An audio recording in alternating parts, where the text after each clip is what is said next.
Hello बच्चों, a warm welcome to you all on the online platform of Vision point.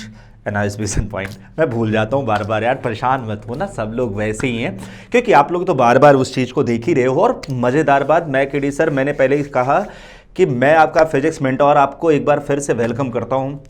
लेकिन आप सोचोगे sir यार, सर आप बड़ी अजीब आदमी हो। अजीब आदमी नहीं, हम लोगों की स्टाइल ही ऐसी होती है कुछ आपका वार्म वेलकम करने की। खैर, अच्छा, आज मैंने वार्म वेलकम क्यों बोला, मजेदार बात बताऊं, क्योंकि आज का टॉपिक ही कुछ वार्म होने वाला है। मतलब गर्मजोशी वाला, गर्म चीज का एहसास करने वाला, मतलब हीट, थर्मोडायनेमिक्स।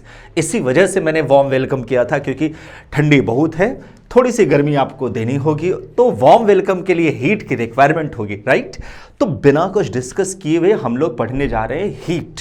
और मैं आपको थोड़ा सा इसका एक प्रीव्यू दे दूं। थर्मोडायनेमिक्स आखिर हम लोग पढ़ते क्यों हैं, थर्मोडायनेमिक्स आखिर पढ़ा क्यों जाना। नाम से ही आधा कुछ पता चलता है। थर्मोडायनेमिक मतलब टेम्परेचर का किस नेचर को हम डिस्कस करने जा रहे हैं, डायनेमिक नेचर। मतलब अभी तक मैं आपको थोड़ा सा अगर कहूँ, इसमें टीएमए का एक पोर्शन आता है थर्मल एक्सपेंशन का, जिसमें थर्मोमेट्री हम लोग पढ़ते हैं। जनरली क्या होता था कि किसी भी बॉडी का अगर अपन लोग टेम्परेचर राइज कराना चाहते थे, या हम चाहते थे कि बॉडी गर्म हो जाए, तो कहीं ना कहीं एक्सटर्नल हीट दे के बॉडी का टेम्परेचर राइज करा देते थे, ग्रो अप करा देते थे। लेकिन डियर, यहाँ कुछ और चीज़ है। अब आप सोचोगे सर यहाँ कैसे। यहाँ आपको बॉडी के टेम्परेचर को बढ़ाने की ज़रूरत नहीं पड़ेगी, यहाँ सिर्फ काम करने की ज़रूरत होती है, ऑटोमेटिकली हीट बढ़ती है। कहते हैं थर्मो का डायनेमिक नेचर है, मतलब टेम्परेचर जब चाहो जहां चाहो वहां राइज करा सकते हो आप, बिना किसी एक्सटर्नल रिक्वायरमेंट के, बिना किसी एक्सटर्नल थिंग्स के। मैं आपको बता दूं, ये हमारे लाइफ में, मतलब अगर हमारी लाइफ क्या है, हमारी अगर हम लोग बहुत पीछे चले जाएं बैक में, तो जो ऋषि मुनि हुआ करते थे ना डियर, वो भी, उनके पास कौन माचिस होती थी आप बताओ। उन्हें अगर मान के चलो कहीं टेम्परेचर बढ़ाना होता था, कहीं मान के चलो आग पैदा करनी होती थी, तो आप तो कह सकते हो अरे सर वो तो मंत्र मार देते थे, आग आ जाता था। हाँ बिल्कुल सही कह रहे हो, लेकिन सबके पास तो वो पावर होती नहीं थी। तो होता क्या था कि वहाँ पे भी एक सिस्टम होता था। जैसे काठ की लकड़ी होती थी और उस पर एक सिलेंड्रिकल लकड़ी काठ की ही होती थी, दोनों को उसके एक कटोरे टाइप की होती थी, अपन उसको ऐसे रख के और इसको ऐसे ऐसे रब किया जाता था। अब रब करने से क्या होता था कि वहां फ्रिक्शन की वजह से वो हीटिंग फिनोमेना जनरेट होती थी और छोटे छोटे आग निकलते थे। तो उसको वो लोग करते क्या थे कि कपास, जानते हो कॉटन, कपास से ही कॉटन बेसिकली मिलता है, तो कॉटन में डाल के वो उससे आग पैदा करते थे। आज भी वो प्रथा कहीं ना कहीं हमारे इस अगल बगल में मिलती है, जिसे हम लोग हिंदू धर्मों में यज्ञ वगैरह जहाँ होते हैं वहाँ पे ये इस माचिस का इस्तेमाल नहीं होता एक्चुअली में। बाकी वैसे बहुत जगह पे करते भी हैं लोग। लेकिन से अब मैं ये बता क्यों रहा हूँ, बिकॉज आपको मैं ये बताना चाह रहा था कि टेम्परेचर का नेचर जो होता है वो डायनेमिक होता है, वो स्टैटिक नहीं रहता। मतलब जहां एक टेम्परेचर एक जगह फिक्स वाली चीजें नहीं है, वो डायनेमिक नेचर अपने अंदर रिप्रेजेंट करता है मेरा बच्चा। तो बड़ी मजेदार बात मैं आपको सिखाने जा रहा हूं, बहुत ध्यान से समझिएगा। यानी हम पढ़ने जा रहे हैं थर्मोडायनेमिक्स। तो बिना कुछ किए, हम बिना लेट किए थर्मोडायनेमिक्स का आज पहला लेक्चर हम आपको डिस्कस करने जा रहे हैं। जैसे आपने देखा थर्मोडायनेमिक का पहला लेक्चर क्या है डियर, तो आपको मिला यहां हीट। अब आप देखो डियर, हीट की बात अगर हम लोग करें तो जनरली समझो ये हीट क्या है, व्हाट इज हीट। हम दो चीजें डिस्कस कर ले। पहले हम आपको साइड में यहां टेम्परेचर के बारे में भी बता दें।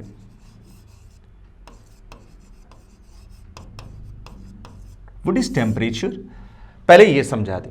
और हीट, दोनों एक दूसरे से थोड़ा सा इंटर रिलेट करते हैं। कैसे मेरे बच्चे, हीट की अगर हम लोग बात करें, एक मजेदार बात बताऊं, आज आप लोग थोड़ा सा वेरिएशन आज आप पाओगे।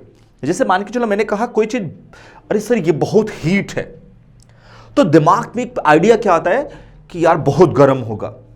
एक्चुअली ऐसा नहीं है।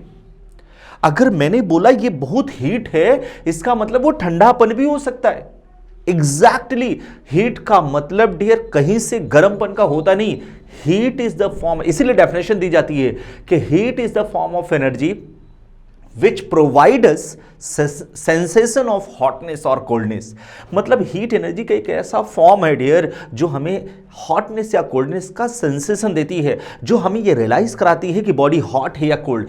हमने ये बोला बॉडी बहुत हीट है, दैट मीन्स ये कोल्ड भी हो सकती है बहुत, और ये बहुत हॉट भी हो सकती है। हम ये बोले होते कि बॉडी बहुत हॉट है, तब आप कहते हैं हाँ सर बहुत गर्म होगा।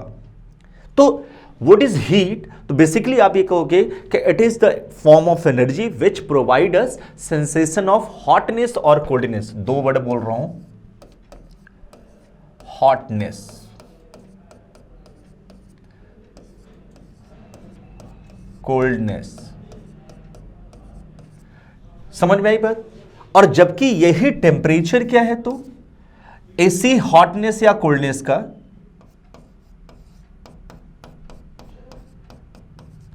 हॉटनेस और कोल्डनेस का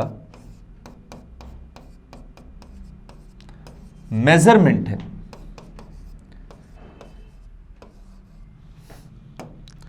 वेट डियर,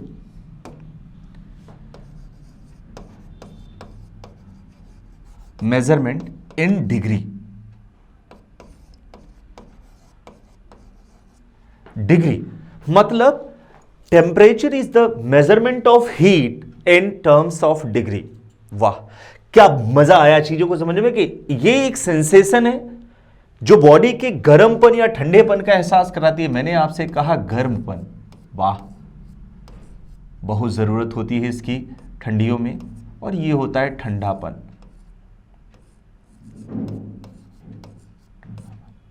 ठीक है, तो मेरे कहने का ठंडापन, तो मेरे कहने का मतलब ये हुआ कि गर्मपन या ठंडेपन का जो एनर्जी का फॉर्मेशन होता है that one is the heat, but इसका जो डिग्री के टर्म्स में मेरा बच्चा मेजरमेंट होता है उसे हम लोग क्या कहते हैं, इस मेजरमेंट को कहा जाता है टेम्परेचर।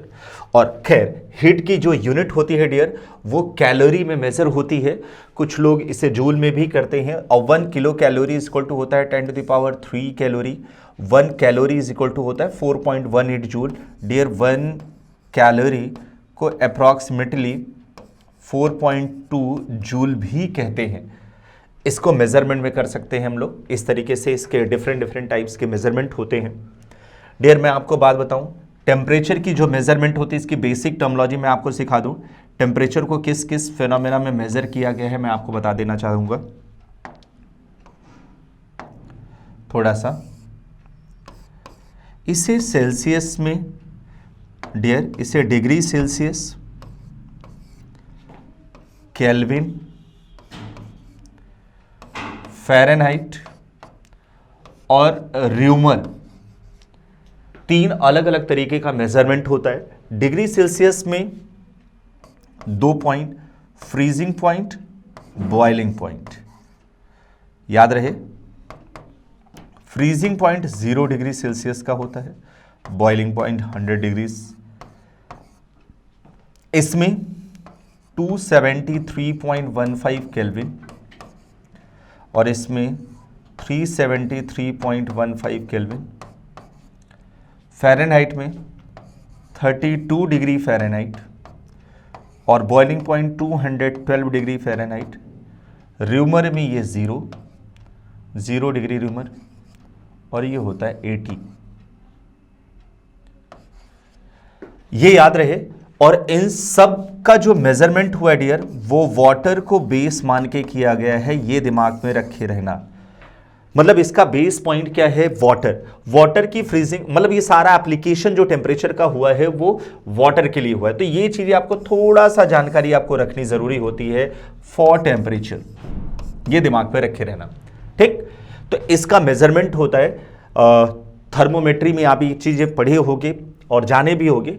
ठीक है, इसको हम डिस्कस करेंगे थर्मोमेट्री में, जब टीम वाला पोर्शन हम लोग डिस्कस करेंगे। तो आइए, जैसे ये चीजें हो जाती हैं, अब एक फिनोमेना यहां आती है और ये बहुत इंपॉर्टेंट है। इसे हम लोग नाम देते हैं डियर इंडिकेटर डायग्राम का। What is indicator diagram? मतलब नाम से ही पता चल रहा है कि एक ऐसा डायग्राम, एक ऐसा ग्राफ, एक ऐसा पिक्चर जो कुछ इंडिकेट कर रहा होगा समथिंग। अब होता क्या है डियर, अगर हम किसी सिस्टम में एक्सटर्नल टेम्परेचर देते हैं या एक्सटर्नल हीट देते हैं तो होता क्या है मेरा बच्चा, वहां कुछ न कुछ फिनोमेना होती है। हो सकता है एक्सपेंशन का हो सकता है कंप्रेशन का हो, कंप्रेशन भी हो सकता है, एक्सपेंशन भी हो सकता है।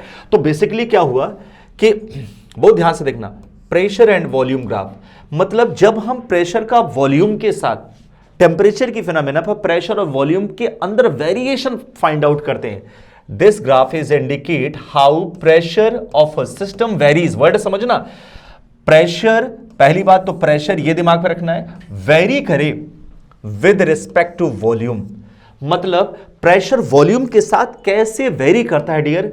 और इसी डायनेमिक थर्मोडायनेमिकल प्रोसेस को हम लोग नाम देते हैं क्या, इंडिकेटर डायग्राम। मतलब सिंपली हम ये कहें कि जब प्रेशर वॉल्यूम के रिस्पेक्ट में वेरी करता है तो उसका जो ग्राफिकल रिप्रेजेंटेशन होता है उसी को हम लोग नाम देते हैं इंडिकेटर डायग्राम। मतलब simply the variation in pressure versus volume, a graphical representation of variation of pressure versus volume is known as indicator diagram। एक लाइन में डेफिनेशन अपने से समझ लेते हैं। खैर आइए, अब जैसे मान के चलो दो बात, अगर मान के चलो मैंने कहा मेरे पास एक गैसीय सिस्टम जिसके अंदर आप देखो ग्राफ कुछ ऐसे जा रहा है लाइक दिस, ठीक। इसका मतलब अब दो बातें आती हैं, हो सकता है यहां एक्सपेंशन का हो, एक्सपेंशन का हो, ग्राफ की लाइन इधर जा रही हो, तो आपको पता है कि यहां वॉल्यूम ज्यादा है, तो ऑब्वियस बात है इस पॉइंट के लिए प्रेशर क्या होगा, P2 कम होगा। इस पॉइंट के लिए प्रेशर, वॉल्यूम कम है तो प्रेशर क्या होगा, ज्यादा होगा। ये एक्सपेंशन है। तो अगर मैं कहूं अच्छा ये क्या हर इंस्टेंट पर डियर, हर इंस्टेंट पर ये वैल्यू चेंज हो रही है, तो आप कहोगे यस सर। लिसन डियर, अगर ईच एंड एवरी इंस्टेंट पर हमारा प्रेशर वर्सेस वॉल्यूम वेरी कर रहा है, तो ऐसे केस में आप लोगों को मैंने एक बताया था वेरिएबल, हम variable work done by variable force, याद होगा मैंने बताया था, जिसमें force with respect to displacement हर जगह वेरी करता था। तो हम लोग क्या करते थे, सिंपली एक छोटा सा सेगमेंट कंसीडर कर लिया, ठीक है। इस छोटे से सेगमेंट में मान के चलो कुछ भी अपन ये लिया है ABCD, तो ऐसे ही छोटा सा क्या निकालते हैं, स्मॉल वर्क डन, ठीक। तो अगर मैं आपसे कहूं स्मॉल वर्क डन क्या होगा, between A to D, A and D के बीच स्मॉल वर्क डन DW निकालूं, तो आप कहोगे सर नॉर्मली क्या होगा, फोर्स इंटू एरिया ना, है ना। तो अब फोर्स इंटू डिस्प्लेसमेंट, अच्छा ये बताओ इसके बीच का नॉर्मल, आपको पता है ये DW क्या होता है, PdV भी होता है। हाँ बिल्कुल सही होता है, बिल्कुल वॉल्यूम, प्रेशर और वॉल्यूम के साथ तो होता ही है। देखो अब दो बातें, एवरेज प्रेशर इसके बीच का मान लिया P, और ये हो जाए, ये एवरेज प्रेशर अपन अज्यूम कर लेते हैं क्या P, और ये एवरेज वॉल्यूम कितना हो जाए dV, तो ये हो जाएगा प्रेशर मतलब AB इंटू BC, ठीक। DW क्या बोलेंगे इसे, एरिया ऑफ ABCD, हाँ सर एरिया ऑफ ABCD। तो जब मैं टोटल वर्क डन निकालूंगा, टोटल वर्क डन, तो W इज इक्वल टू क्या हो जाएगा, integration of DW, integration of DW क्या हो गया, एरिया ऑफ ABCD, और कहां से कहां तक, V1 से V2। तो आप बताओ आगे चल के क्या यही टोटल एरिया W किस पर डिपेंड करेगा, डियर ध्यान से देखना, क्या इस पूरी एरिया पे डिपेंड करेगा, तो आप बोलोगे यस सर।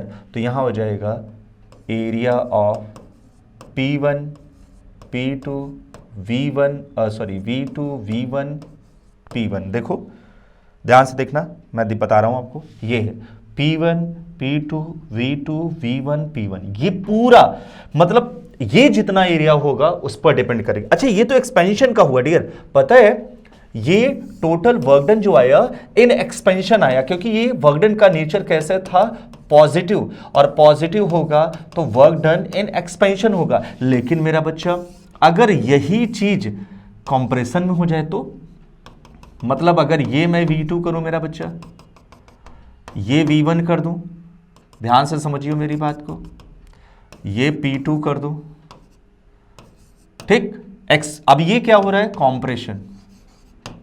अब समझना, तो एक छोटा सा फिर से वही तरीका ऐसे करूंगा, अपन ने एक छोटी सी एरिया ले ली, नाम दे दो ABCD, फिर वही डिस्प्लेसमेंट dV, एवरेज प्रेशर कितना अज्यूम कर लिया, PC। बड़ी मजेदार बात समझाता हूं, ओरिजिन हो गया O। तो अगर मैं कहूं क्या dear, in case of compression, compressed हो रहा है डियर, अब क्या होगा, क्या होगा, तो बड़ा सिंपल डी। अब सेम तरीका होगा, लेकिन डियर अब मैं डायरेक्ट बता रहा हूं, सेम यही चीज आएगा। अगर हम इसे P1, हम इसे P2 अगर नाम देते हैं तो डियर डिक्टो यही आएगा, बट फर्क ये होगा कि ये एरिया नेगेटिव कंसीडर होगी और ये हो जाएगा P2 P1 V1 V2 P2। अब पूरी क्लोज एरिया, मतलब ये पूरा क्लोज एरिया की बात हम कर रहे हैं डियर। अब ये पूरी क्लोज एरिया पे यही वर्क डन कैसा हो जाएगा, नेगेटिव, यानी ये वर्क डन कंप्रेशन में कंसीडर होगा और इसका नेचर कैसा होगा, नेगेटिव। तो एक चीज और मजेदार बात बताऊं, आगे चल के हम यही चीज समझेंगे जब हम इसी को किसी सिस्टम के थ्रू रिप्रेजेंट करते हैं। तो डियर ये होता है work done by the system, ये क्या होगा, बाय द सिस्टम। ये सब बातें समझना, ये सब इंपॉर्टेंट चीज हैं। और जब वर्क डन नेगेटिव होता है, नेगेटिव का मतलब हम क्या समझते हैं, हमने जबरदस्ती काम कराया है तभी तो वर्क डन नेगेटिव आ रहा है। और वर्क डन नेगेटिव होने का मतलब कि अगर मैंने जबरदस्ती काम कराया, दैट मींस मैंने सिस्टम पर काम जबरदस्ती थोपा, अपलोड किया, तो इसे कहते हैं work done on the system. क्या बोलेंगे, work done on the system, right here. Simply बहुत इजी होता है मेरा बच्चा, यानी दो तरीके के हम वर्क डन इंडिकेटर डायग्राम में इस तरीके से रिप्रेजेंट करते हैं। आइए अब छोटी छोटी डेफिनेशन है, उन पर मुझे फोकस करना होगा डियर, क्योंकि ये चीजें मेरे लिए बहुत इंपॉर्टेंट रोल रखती हैं, क्योंकि ये जानना मेरे लिए भी बेहद जरूरी है। क्या बेटे, जैसे थर्मोडायनेमिकल प्रोसेस क्या है, ऐसे कौन कौन से थर्मोडायनेमिकल प्रोसेस हैं जो हमारी लाइफ में यूज़ हैं और हम लोग अपने सराउंडिंग में देखते भी हैं, जानते भी हैं, समझते हैं। नाउ पहला आता है क्या, रिवर्सिबल प्रोसेस। मतलब अब ऐसे समझो, कुछ प्रोसीजर ऐसे होते हैं जो वन डायरेक्शन होते हैं, मतलब हमने एक डायरेक्शन में किया और एक बार कन्वर्जन उनका हो गया तो दोबारा हम उन्हें रिवर्स नहीं कर सकते हैं। लेकिन कुछ प्रोसीजर ऐसे भी होते हैं जिन्हें हम चाहकर भी मतलब रिवर्स कर लेते हैं। अब दोनों हैं, यहाँ पे हम दोनों सीखेंगे। रिवर्सिबल क्या है, कह रहा है if a process executed so that intermediate stage between the initial and final state are in equilibrium state, that the process can be executed back along the same equilibrium, back along the same equilibrium state to its final state, final state to its initial. ये मजेदार बात है, ये point समझना। Final से initial में फिर से वापस आ जाए तो उसे हम नाम देते हैं रिवर्सिबल प्रोसेस का। अरे नाम से ही पता चल रहा है dear, the process which can reverse, मतलब एक ऐसा प्रोसीजर, एक ऐसा प्रोसेस जिसमें जो हमारा फाइनल स्टेट, इनिशियल से फाइनल चेंज कुछ हुआ और फिर मैं चाहूं तो उसे फाइनल से फिर से इनिशियल में ला लूं, फाइनल स्टेट से फिर से इनिशियल में ला लूं। ऐसे प्रोसेस को हम लोग क्या कहते हैं, रिवर्सिबल प्रोसेस। और कहा जाता है, देखो, a reversible process executed very slowly and a controlled manner. मतलब जो रिवर्सिबल प्रोसेस होता है उसे हम बहुत ही, पहली बात स्लोली होगा और दूसरा हम इसे कंट्रोल कर सकते हैं। अच्छा ठीक है, वेरी गुड। और दूसरा हम लोग समझें इररिवर्सिबल प्रोसेस के बारे में, तो कह रहे हैं अ प्रोसेस, नाम से irreversible, which can not be reverse, या जिसे हम इनिशियल से फाइनल स्टेज में तो ला दें लेकिन फाइनल से इनिशियल ना ला पाए डियर, तो उसे हम लोग क्या कहते हैं, which can not be retraced along the same equilibrium state to that initial. अच्छा वही मैंने आपको बता दिया, डेफिनेशन तो कुछ भी नहीं है। अब आ जाओ आइसोथर्मल। अरे यार, आइसो का मतलब होता है एक समान, एक जैसा, एक, और थर्मल मतलब क्या हुआ, टेम्परेचर। मतलब एक ऐसा सिस्टम जहां टेम्परेचर कांस्टेंट हो, क्या कांस्टेंट हो? मजे की बात सुनना, टेम्परेचर कांस्टेंट हो डियर। देखना, a thermodynamic process occurs constant temperature, मतलब जहां पे टी कांस्टेंट हो। टी कांस्टेंट का मतलब हुआ डियर डेल्टा टी जीरो हो, चेंज इन टेम्परेचर जीरो हो जाए, ठीक, is known as isothermal process. और उसके बाद द एक्सपेंशन एंड कंप्रेशन,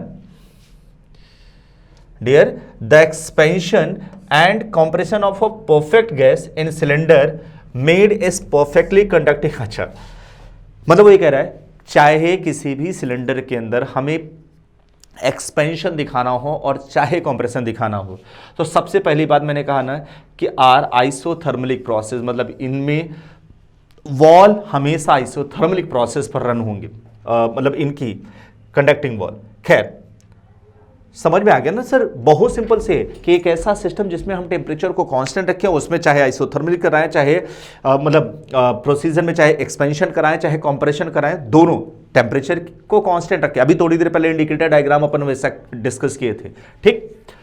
आ जाओ, एडियाबैटिक। कुछ लोग इसे जानते होंगे एडियाबैटिकली, केमिस्ट्री में भी एडियाबैटिक का नाम कईयों बार सुना होगा और आइसोथर्मल का भी सुना है।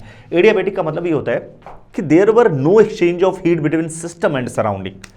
मतलब एडियाबैटिक कहता है कि हम किसी से ना अपनी चीजें शेयर नहीं करना चाहेंगे। सर हमारा हमारे पास, आपका अपने पास, आप अपने सिस्टम में अपना बनाए रखिए, मैं अपने सिस्टम में अपना बनाए रखना चाहूंगा। मतलब there were no exchange of heat between me and you. Me मतलब सिस्टम, यू मतलब सराउंडिंग, राइट। तो अपन कभी भी शेयर नहीं करेंगे क्या? किसी भी चीज का टेम्परेचर, हीट, व्हाटएवर, जो भी चीजें हम डिस्कस करते हैं। तो सिंपल सी बात है, क्या करा? A thermodynamical process in which no, आ गया ना, देयर नो एक्सचेंज, वर्ड समझना, ऑफ थर्मल एनर्जी, ना एनर्जी का ना किसी, इन अ गैस और सिलेंडर। मैंने पहले ही कह दिया कि ये नहीं हो सकता, there were no exchange of thermal energy. चल भैया, और अगर अच्छा, थर्मल एनर्जी का मतलब अगर एक्सचेंज ऑफ हीट ही नहीं हुआ तो इसका मतलब हीट कांस्टेंट रहा। हाँ बिल्कुल कांस्टेंट रहा, तो चेंज इन हीट क्या हो जाएगी? जीरो। चेंज इन हीट हुआ ही नहीं कुछ, तो जीरो। और अगर ऐसा केस होगा तो इंटरनल एनर्जी, देखो डियर, डेल क्यू की value zero, internal energy negative work done को इक्वेट कराएगी, राइट डियर। ये मैं बताऊंगा कि आखिर ये कैसे होता है, ये आगे सेकंड लेक्चर में हमारा मिलेगा, क्योंकि ये तब मिलता है जब हम लोग फ्लॉट सीख लेते हैं, first law of thermodynamics, right. तब वहां मैं आपको बताऊंगा कि कैसे क्या क्या चीजें होती हैं डियर। आ जाओ, फिर आ रहा है आइसोबेरिक प्रोसेस। अच्छा, नाम से ही पता चल रहा है डियर, बैरिक मतलब at a constant pressure. Word समझना, कह रहे हैं ना, a thermodynamical process occurs at a constant pressure, मतलब सब कुछ वेरी करे बट प्रेशर कांस्टेंट हो। मतलब वॉल्यूम अगर डिफर हो रहा है तो वॉल्यूम किसकी वजह से? टेम्परेचर की वजह से हो सकता है। भाई हमें पता है ideal gas equation PV equal to nRT, हम लोग तो जानते हैं। तो अगर मैं प्रेशर कांस्टेंट कर दे रहा हूं तो वॉल्यूम के अंदर चेंजेस किसकी वजह से होगा? ऑब्वियस बात है, टेम्परेचर की वजह से होगा, ठीक। हीटिंग ऑफ वाटर अंडर, अच्छा एग्जांपल है आइसोबेरिक प्रोसेस। खैर, कुछ लोग इसे पढ़ते हैं आइसोचोरिक, नहीं डियर, इसे कहा जाता है आइसोकोरिक, नॉट चोरिक। कोई चुरा नहीं रहा है भाई, आइसोकोरिक प्रोसेस। अच्छा, इसमें क्या होता है सर? सिंपल सी बात कहूं सर, आइसोकोरिक, हाँ बिल्कुल सही, आइसोकोरिक का मतलब ही होता है जहां वॉल्यूम कांस्टेंट हो। मतलब प्रेशर के अंदर अगर वेरिएशन हो रहा है तो उसका रिस्पॉन्सिबल टेम्परेचर हो सकता है, बट वॉल्यूम क्या होगा? कांस्टेंट। अच्छा, एक चीज और मजेदार बात बताऊं, जहां वॉल्यूम कांस्टेंट होता है इसका मतलब वॉल्यूम के अंदर कोई चेंजेस नहीं हुआ।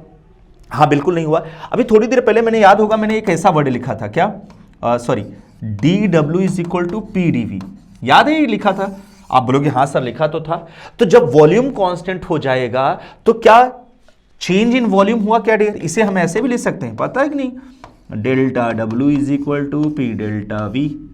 और मैंने आपसे कहा कि इस प्रोसेस में जब वॉल्यूम कांस्टेंट है, वी कांस्टेंट है डियर, तो डेल्टा वी जीरो, और डेल्टा वी जीरो तो दैट मीन्स सिंपल सी बात है, क्या दे जाएगा? Delta W zero, work done zero.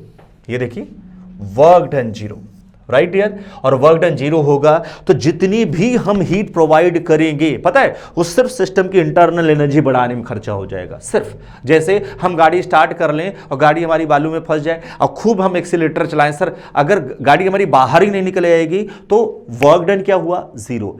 अब आप कहोगे सर फ्यूल तो इतना खर्चा हो गया मेरा, हाँ बिल्कुल फ्यूल खर्चा हुआ होगा, लेकिन उसमें सिर्फ क्या हुआ? सिर्फ आपके इंटरनल सिस्टम की एनर्जी बढ़ी है, हीट बढ़ रहा है।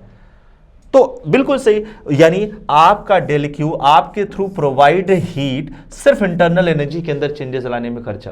हाय बाप रे, चलो भाई कोई बात नहीं, करते हैं आगे डिस्कस करते हैं, ठीक है डियर।